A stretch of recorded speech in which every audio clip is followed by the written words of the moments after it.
지난 수요일 날 삼지역 대신방을 할 때였습니다. 오랜만에 미세먼지가 없는 청명한 날씨가 신방을 하면서 얼마나 감탄을 자아내는지 몰랐습니다. 개나리 꽃도 이쁘고, 저 사진은 우리 동네입니다. 우리 동네. 정부에서는 급기야 미세먼지를 이제 사회 재난으로 선포하기까지 했죠. 미세먼지로 인해 우리 삶이 정말로 많이 바뀌었습니다. 예를 들어서 한 보도를 보니까 어린이집에서 이제 생일 선물을 하면 더 이상 색연필 안 한대요. 무슨 선물을 하냐면 마스크, 손 세정제 세트를 선물로 주고받는다고 합니다. 우리 아빠들 어디 집에서 청소나 합니까? 그러나 미세먼지로 인하여서 우리 아빠들은 군 복무 시절보다 더 열심히 쓸고 닦고 걸레질까지 한다는 거. 혹시 우리 남성들 아직도 집에서 걸레질 안 한다면 미세먼지가 얼마나 심각한지를 아직 모르시는 분들입니다. 좀 안타까운 보도는 이거죠. 젊은이들의 경우 이민을 가고 싶어하는, 한국을 떠나고 싶은 것의 2위로 미세먼지가 들어가 있다는 사실, 얼마나 경각심을 자아내는 뉴스인지 모릅니다.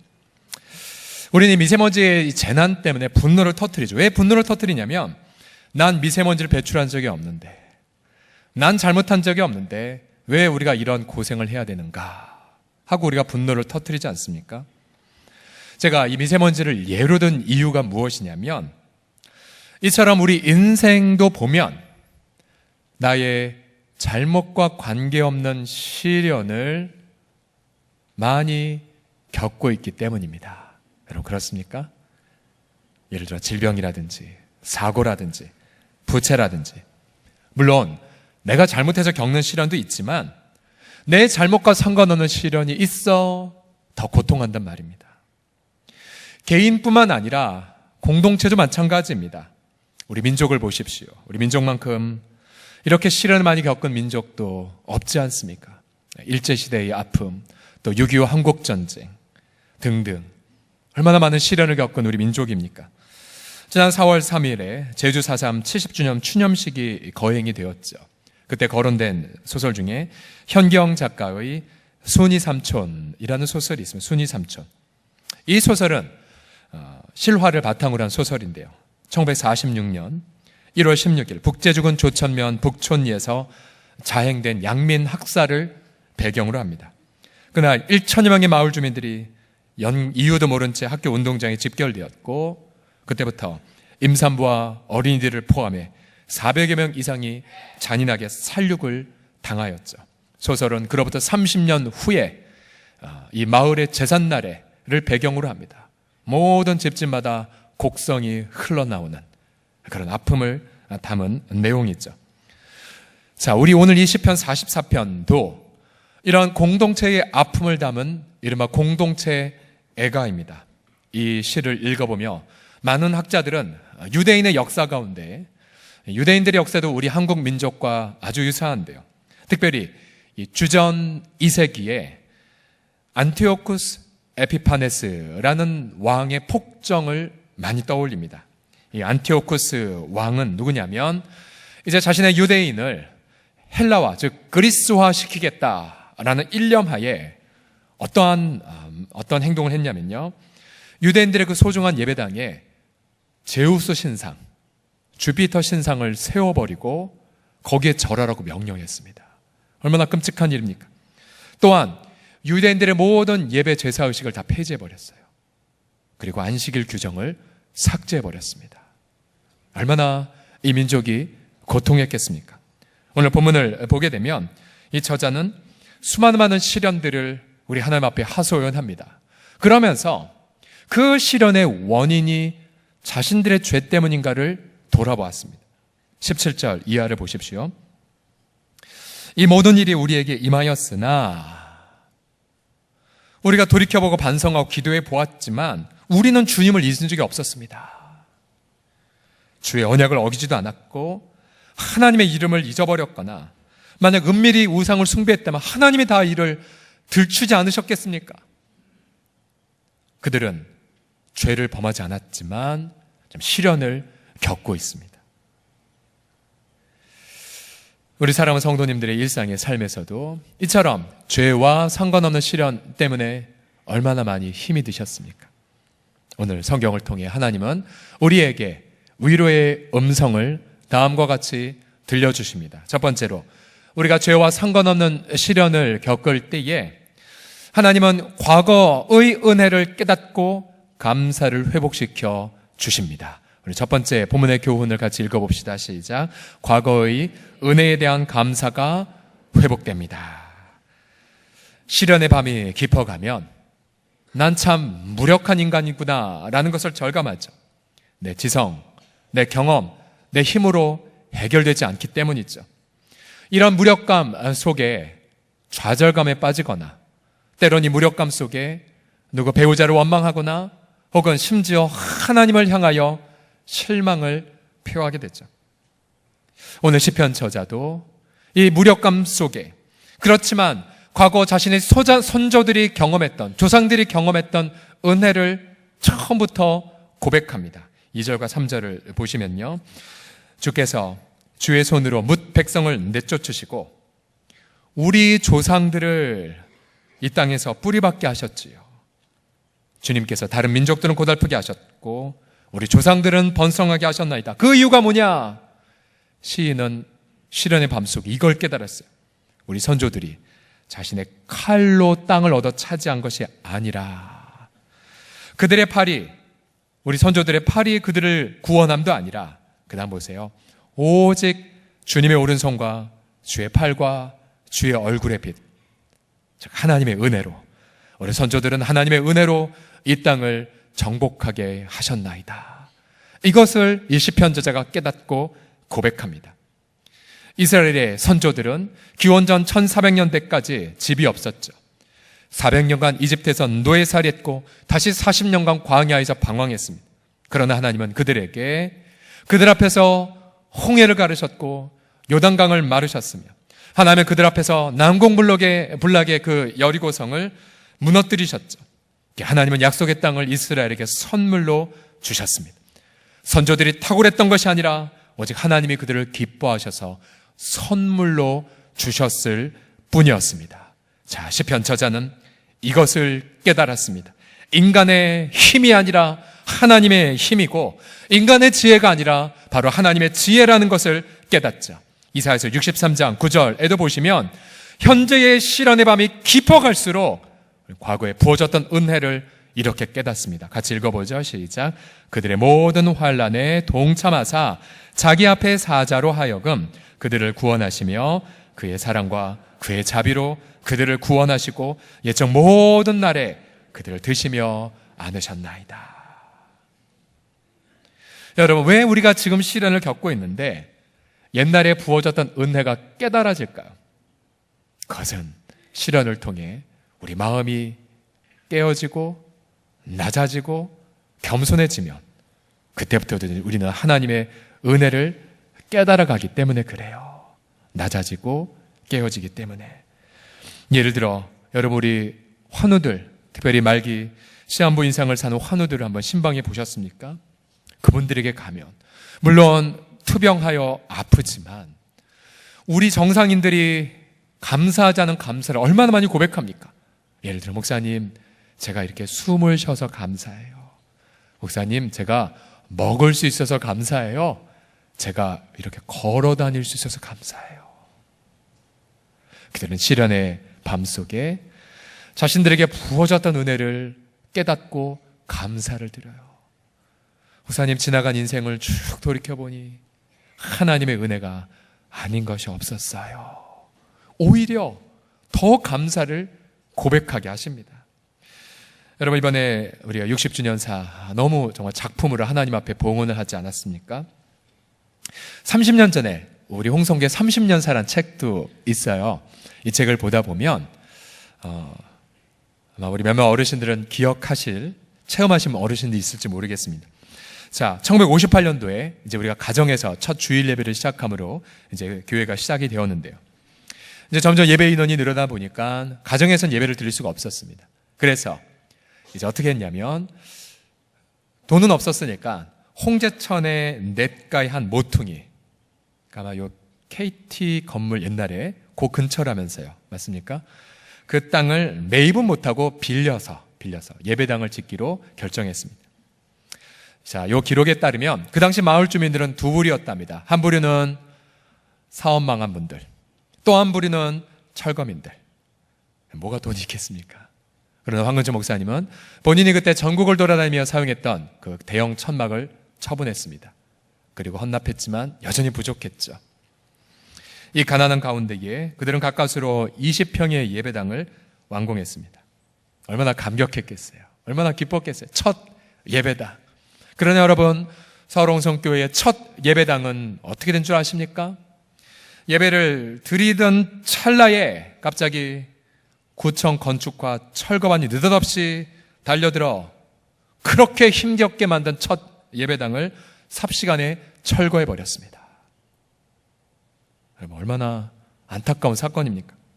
네, 더 안타까운 게 무엇이냐면 분명히 경찰서와 구청의 사전 양해를 받은 곳이었거든요. 알고 보니 여러분, 이런 일이 어디 있겠습니까? 철거반이 글쎄 다른 곳 무허가 건축물을 철거하려다가 착각하여 우리 예배당을 부신 겁니다. 예.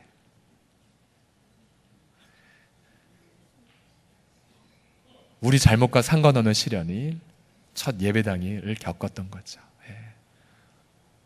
어쩌면 그렇게 우리 인생과 똑같습니까, 여러분? 여러분 사업터나 또 직장에서 난 잘못한 거 없는데 인사에 밀리거나 좌천하거나, 그렇죠? 난 성실하게 일했는데 내 노동의 대가는 전혀 힘센 사람들에게 가거나. 예. 여러분, 그래서 여러분 지금 보세요. 지금 2018년도 지금 여러분 주변을 보세요. 이 예배당 얼마나 감사합니까? 그렇죠? 우리는 과거에 우리 선배들이 겪었던 그 시련, 그래서 선배들은 눈물로 기도할 수밖에 없었죠. 그 기록을 보면 그나마 철근이나 이것이 좀 남아 있어서 다시 만들었대요. 다시 예배당으로 만들었다. 첫 예배당의 스토리가 있습니다. 1970년대에 이제 이 예배당 말고 그 전 예배당을 이제 지으려 할 때에 그때도 기록을 보면 또 이런 아픔의 사건이 있었습니다. 건축 허가가 날 거라 기대하고 예배당을 지었지만 허가가 떨어지지 않았습니다.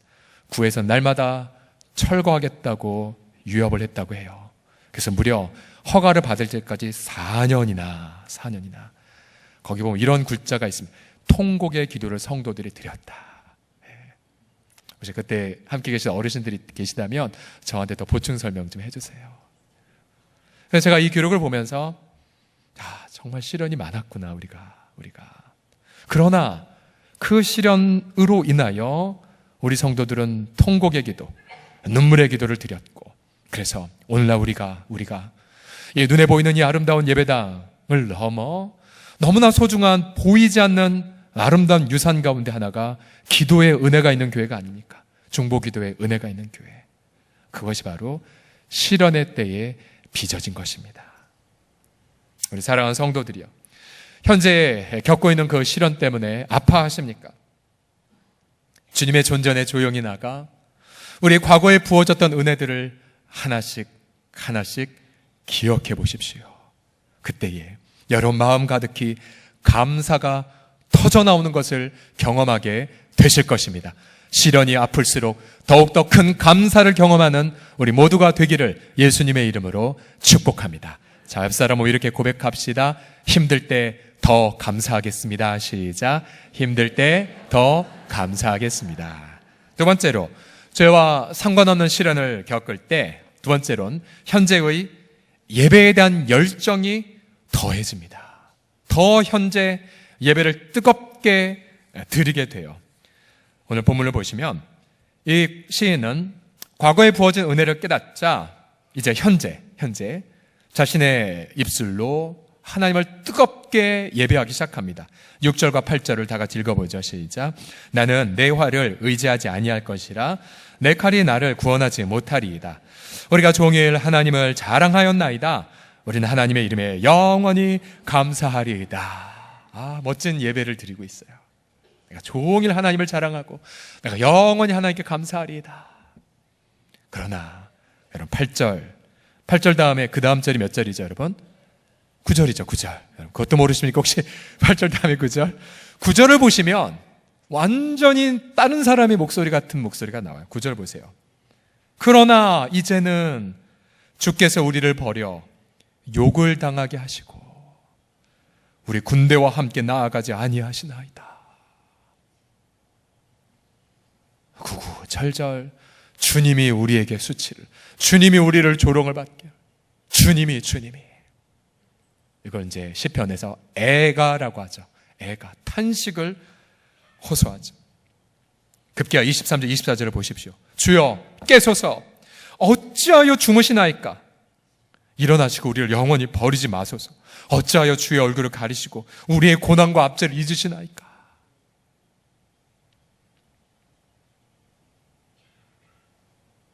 여러분, 한 사람의 입술에서 전혀 다른 상반된 고백이 나오고 있어요.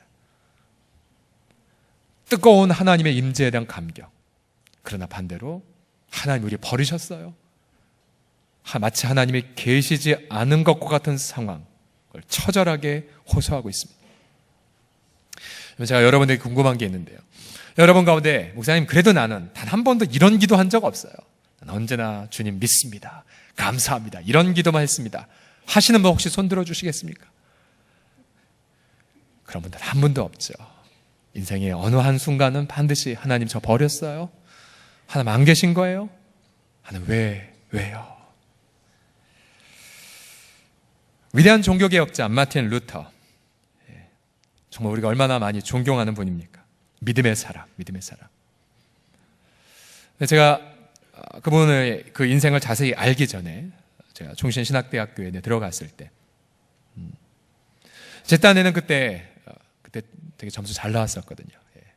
그런데 이제 하나님 불러주셔서 다 포기하고 들어갔지만 너무 힘들었어요. 공부도 재미없었고 가장 힘들었던 게 무엇이었냐면 하나님의 임재를 느낄 수가 없었어요.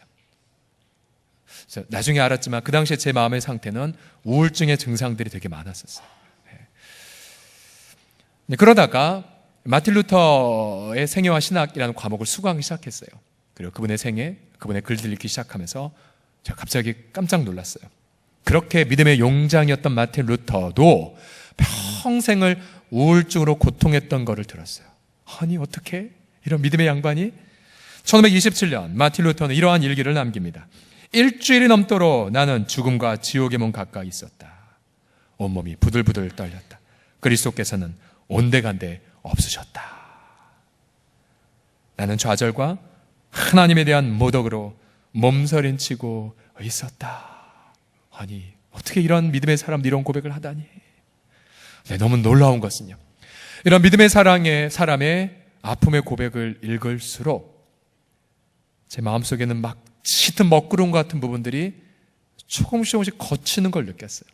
어느 날 캠퍼스를 걸어가면서 문득 이것이 깨달아졌어요. 우리 예수님이 십자가에 못 박히셨을 때에 나의 하나님 어찌하여 나를 버리셨나이까?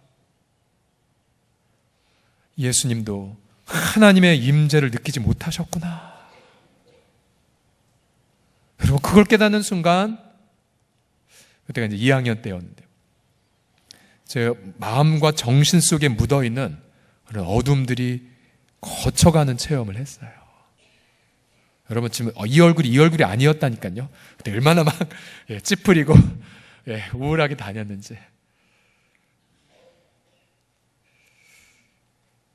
우리는 우리 인생에서도 마치 하나님이 계시지 않는 것과 같은 시련을 겪어요. 병 잘 안 나을 때도 있고, 어려움 해결되지 않은 부채의 문제도 여전히 우리 발목을 잡을 때가 있습니다. 우리 해답을 찾지 못하죠. 시편 저자나 이 마틴 루터처럼 어두움의 밤을 통과해요. 근데 놀라운 것은 그 어두운 밤을 통과할수록 내 영혼이 점점 더 맑아지는 것을 체험해요. 시련을 겪으면서 어느덧 주변에서 이런 말이 들려와요. 야, 너 도끼가 사라진 것 같다? 그리고 그렇게 말씀이 안 들어왔는데 고통의 밤을 통과할수록 말씀이 점점 더 들려오고 사모가 되고 꿀송이처럼 들려와요. 마틴 루터가 우울했던 그 시기 1527년도에 그는 이런 위대한 찬송시 하나를 발표합니다. 그것이 바로 찬송가 585장이죠. 네, 주는 강한 성이요. 방패와 병기 되시니 큰 환난에서 우리를 구하여 내시리로다. 내 힘만 의지할 땐 패할 수밖에 없도다. 힘 있는 장수 나와서 날 대신하여 싸우네. 이 장수 누군가? 주 예수 그리스도 만군의 주로다. 당할 자 누구랴? 반드시 이기리로다. 친척과 재물과 명예와 생명을 다 빼앗긴다 해도 진리는 사라져 그 나라 영원하리로다. 가장 암울했을 때 가장 뜨거운 예배의 열정을 루터는 보여주었습니다. 여러분, 우리가 현재의 시련 속에서 내 힘과 내 능력으로 아무것도 못할 때 여러분 뭐 하시겠어요? 바로 그때가 내 인생의 가장 최상의 예배를 드릴 때입니다. 여러분, 재정적으로 어려울 때, 부채로 고통할 때, 숨도 쉬지 못할 때, 여러분 우리 선조들 어떻게 한 줄 아세요? 그때 나의 모든 것들 다 동원하여 하나님, 아무리 내가 재정적으로 어려워도 이 재정의 주권은 아버지께 있음을 믿습니다. 참새 한 마리 땅에 떨어진 것도 하나님의 뜻임을 믿습니다. 그러면서 감사의 예물을 드렸어요. 청지기의 삶을 고백하는 11조의 예물을 더 드렸어요.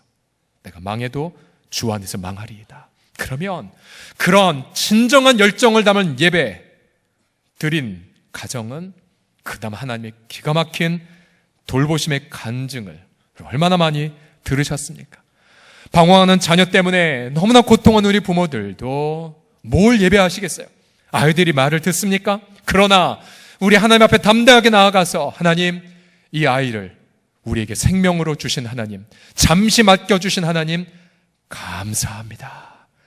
감사를 회복하며 주 앞에 나아갈 때에 여러분, 자녀를 바라보며 감사하는 우리 부모들의 그 마음을 통하여서 자녀 회복의 문이 열리게 됨을 믿으시기 바랍니다. 그러기에 여러분, 현재의 시련은 그 어떤 때보다 내가 가장 뜨겁게 예배를 드리는 기회의 힘을 깨닫고 여러분만의 또 다른 아름다운 찬송을 고백하는 우리 모두가 되시기를 예수님의 이름으로 축복합니다. 같이 따라하겠습니다. 내가 지금 예배 드리겠나이다라고요. 시작. 내가 지금 예배 드리겠나이다. 아멘. 마지막으로 저와 상관없는 시련을 겪을 때 미래를 그리스도의 사랑으로 채워갑니다. 미래를 그리스도의 사랑으로 채워가죠. 저자는 25절, 26절에 자신의 인생을 이렇게 의탁합니다. 우리 영혼은 진토 속에 파묻히고 우리 몸은 땅에 붙었나이다. 일어나 우리를 도우소서.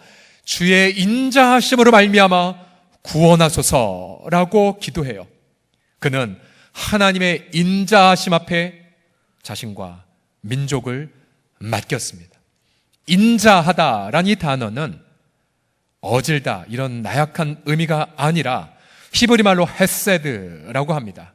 헤세드란 이 단어는 구약 39권을 한마디로 아우른 단어라고 해도 과장이 아닐 만큼, 왜냐하면 그 뜻이 이런 뜻이 있습니다. 언약에 근거한 불변의 사랑. 한번 따라해 보시겠어요? 언약에 근거한 불변의 사랑. 시작. 언약에 근거한 불변의 사랑. 예.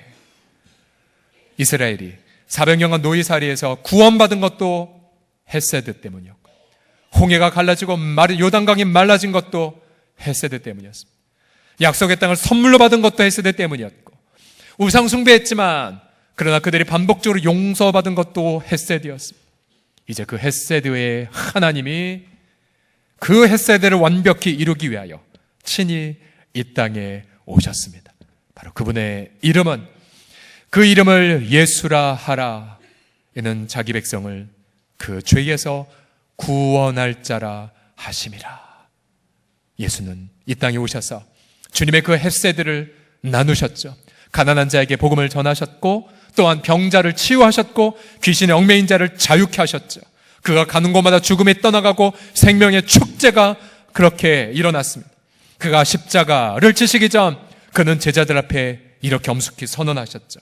마태복음 26장에 보면 이것은 죄의 사함을 얻게 하려고 많은 사람을 위하여 흘리는 바 나의 피 곧 언약의 피니라. 그는 십자가에서 자기 피를 흘리심으로 이 영원한 언약을 이루셨습니다. 우리는 고난의 밤이 깊어갈수록 우리를 위하여 죽으신 예수 그리스도를 더 붙잡게 되어집니다. 나는 전에 교만하였지만 우리는 시련을 통과할수록 더 이상 나를 신뢰하지 않는 법을 배워가게 돼.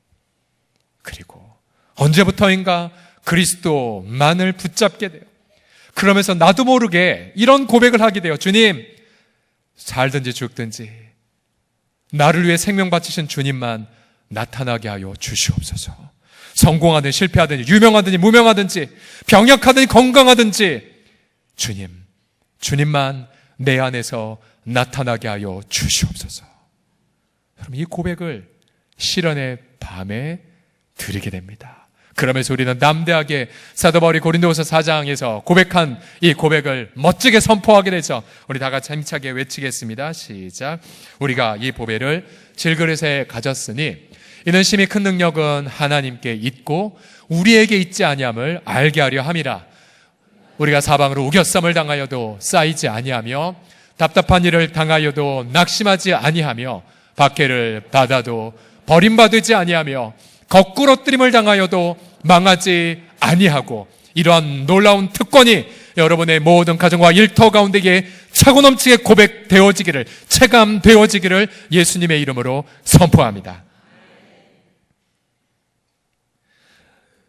제주 4.3 평화공원에 가보면 그 가운데 거대한 기념비 하나가 뉘어져 있습니다. 그런데 아무런 글자가 새겨 있지 않아요. 왜냐하면 제주 4.3에 대한 진실이 완전히 밝혀지지 않았고 또한 공의가 온전히 집행되지 않았기 때문입니다.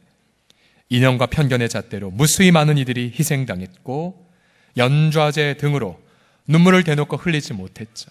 앞서 소개한 순이삼촌 현경 작가는 1970년대 이 소설을 만들고 나서 바로 불려가 모진 고문을 당하지 않았습니까? 왜 우리 민족이 이처럼 아픔의 시련을 겪어야 했을까요? 우리 모두는 한 영혼을 살리기 위해, 나 같은 영혼을 살리기 위하여 자기 생명을 내려놓으신 예수님의 희생과 사랑을 믿는 자들 아닙니까? 우리 민족의 아픔 앞에 더욱더 안타까움과 고통의 눈물을 흘리지 않을 수 없습니다. 우리 이 땅의 진실과 정의의 회복을 위해 성도는 함께 수고해야 되죠. 그런데 지난 2013년도에 제주도에서 정말 감동적인 일이 하나 일어났습니다. 60여 년을 서로 원수로 지냈던 4.3 유족회와 제주 경우회가 언제부터인가 서로의 행사에 참석하기 시작했어요. 제주 경우회가 4.3 유족회 추념식에 방문하고 또 제주 경우회 행사에 4.3 유족들이 방문하고 그러다 이분들이 급기야 2013년도에 화해와 상생을 위한 공동 기자회견을 열었습니다. 그리고 그들은 그때부터 우리는 제주 4.3 희생자들의 추념식을 함께 열기로 언론 앞에 고백합니다. 그리고 이들은 이런 놀라운 고백을 이렇게 남겼죠. 우리 모두가 피해자였기에 모두 용서한다. 모두가 피해자였기에 모두 용서한다는 유명한 고백을 남겼습니다. 바로 그 제주도민들의 숭고한 고백 속에 제주 4.3의 눈물이 아름답게 씻겨져 내려가기 시작했죠. 우리 사랑하는 성도들이요, 우리가 죄와 상관없는 시련을 겪었을 때에 우리는 죄와 상관없는 시련 한가운데에서 죄와 상관없이 죽임당한 그리스도를 발견합니다. 우리는 그리스도 안에서 형언할 수 없는 위로를 체험하고 우리는 그리스도 안에서 평강을 누리며 우리는 그리스도 안에서 분명한 인생의 해답을 얻어가기 시작하죠. 그러면서 우리는 간절히 이렇게 고백하게 됩니다. 주님, 내게 사는 것이 그리스도니 내가 죽는 것도 유익함이니이다. 내 개인의 미래를 그리스도의 희생과 사랑 앞에 맡겨드리나이다. 우리 공동체의 미래도 그리스도의 그 희생과 사랑 앞에 맡겨드리나이다. 그래서 온 민족이, 시련 많은 이 민족이 그리스도의 희생과 그 사랑 앞에서 감격하며 하나님을 예배하는 그날까지 우리도 또 다른 하나님을 향한 기도를, 제단을 쌓아가는 우리 아름다운 우리 모든 서롱성의 식구들이 다 되시기를 예수님의 이름으로 간절히 축원합니다. 기도하겠습니다.